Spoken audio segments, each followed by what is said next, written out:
Hər kəsə salam. İlk YouTube videomla qarşınızdayam. Əslində çoxdandır YouTube videolar çəkmək istirdim. Sadəcə buna vaxtım olmurdu. Bu səfər dedim ki, mütləq şəkildə çəkməliyəm. Burada istifadə etdiyim məhsullar haqqında daha ətraflı və dolğun məlumat verməyi düşünürəm. Ümidvaram ki, siz də mənə dəstək olarsınız. Məni Instagramdan və TikTokdan da takib etməyi unutmayın. Aldığım məhsulları göstərəcəm sizə. Ümumiyyətlə mən Temudan əslində çox da məhsul almağı sevmirəm. Düzdür, qiymətləri münasibdir, amma keyfiyyətləri düşünürəm ki, o deyil. Fikrimcə, Shein-in məhsulları daha keyfiyyətli olur. Sifariş verdiyim məhsullara baxaq. 2 aksesuar sifariş vermişəm. Liner çəkmək üçün bir məhsul sifariş vermişəm. Pijama, case telefonum üçün və TikTokun viral olan məhsullarından biri kipriklər. Bir də pərdə üçün bir dənə aksesuar. Gəlin ümumilikdə baxaq, həqiqətən aldıqlarıma dəyər, yoxsa yox. 30 manatdan yuxarı bir alış-veriş idi bu. Amma düşünürəm ki, burada bəyəndiyim məhsullar da var, bəyənmədiyim məhsullar da var sifariş verdiklərim içindən. Öncəliklə bu pərdə üçün olan məhsuldan danışmaq istəyirəm. Qiyməti münasib olan məhsullardan biri idi, amma nəticədə bəyəndim. Düzdür, yumru hissəsi, qotazlı hissəsində yapışqanlıq var, yəni kleyləri görünür. Amma yenə də qiymətinə dəyər və çox gözəl göründü. Mən belə sadə şeyləri sevirəm. Ümumiyyətlə evdə sadə əşyaları, ağ 5 tonlarında sevirəm. Ona görə bunu belə sifariş verdim. Həmçinin pərdəmin rənginə də uyur. Burada da sizə göstərirəm. Daha sonraki sifarişim isə fırça seti idi. Bunu əslində anamla qaynanam üçün almışam, gözlərinə istifadə eləməyə. Sözün açığı çox da bəyənmədim. Qiymətinə görə dəyən bir məhsul deyil, düzdür, yumuşaqdır. Amma tükləri çıxır və eyni zamanda səliqəli deyil. Bəyənmədim. Amma daha keyfiyyətli görünürdü şəkildə. Yenə də deyirəm, Temuda məhsul alanda diqqətlə oxumaq lazımdır. Bəzən olur ki, allanmaq olur. Burada ətraflı sizin üçün çəkmişəm. İndirim vaxtı çox əgər super endirimə düşsə ala bilərsiniz. Bəyəndiyim təkcə bu oldu. Qaşları daramaq üçün olan məhsulu.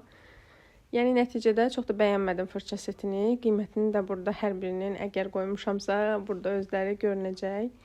Bilmirəm hamısının qiymətini qoymuşam ya yox. İlk videomdur deyə necə gəldi danışıram, amma düşünürəm ki, səmimiyyətim sizə keçəcək. Daha sonra isə case alıram.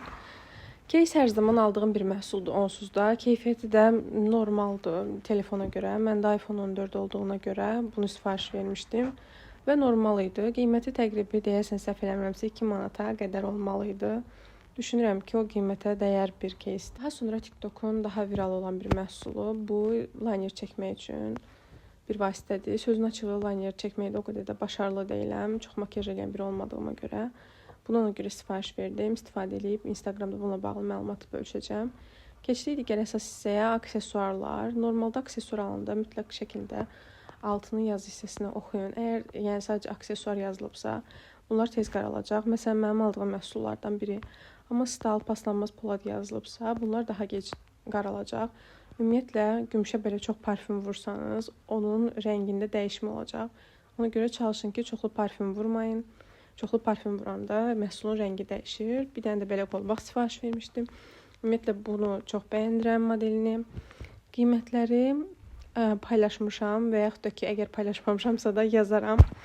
Qolbağını çox bəyəndim. Burada da yaxından sizə məhsulları şəffaf bir şəkildə hər birini göstərirəm. Bu paslanmaz polad idi səhv eləmirəmsə, çünki stal yazılıb. Yəni bu qaralmır, amma sırğamda qaralacaq, yəni aksesuar da adi olaraq. Və TikTokun ən viral olan məhsullarından biri taxma kiprik. Mən normalda bir yerə gedəndə özüm bəzənməyi sevirəm. Əgər çox yaxınımın belə ən özəl günüdürsə, təbii ki də mən də bəzənməyə gedirəm. Amma normalda belə xoşlamıram tez-tez salona getməyi və özüm evdə bəzəndirəm. Sadəcə kipriklərim yox idi deyə makyaj tamamlanmırdı. Ona görə bu kiprik setini sifariş verdim. İndiyə kimi gözümə kiprik heç qoymamışam. Bilmirəm necə olacaq. Bununla bağlı Instagramda öz fikirlərimi bölüşərəm. Hər ölçüdə kipriklər var, kleyi də var, penseti də var, hər şey var idi setin için. Ona görə də bu məhsulu sifariş verdim. İstifadə etdikdən sonra mütləq şəkildə sizinlə bunun haqqında olan fikirlərimi bölüşəcəm. Düşünürəm ki, uğurlu olacaq. Daha sonra keçirəm işin digər tərəfinə. Burada sizə aldığım pijamanı göstərirəm. Pijamanın keyfiyyətini də çox bəyəndim, özünü də çox bəyəndim. İndiyə kimi demək olar ki, çox nadir hallarda Temudan geyim sifariş vermişəm. Bir dəfə sifariş vermişdim. XL razmeri sifariş verməyimə baxmayaraq demək olar ki, S gəlmişdi. Ona görə Temudan çox vaxt paltar alıram. Amma bunu XL sifariş vermişdim və çox bəyəndim həqiqətən də. Həm özü qəşəngdir, həm də keyfiyyəti qəşəng idi. Almağa dəyər.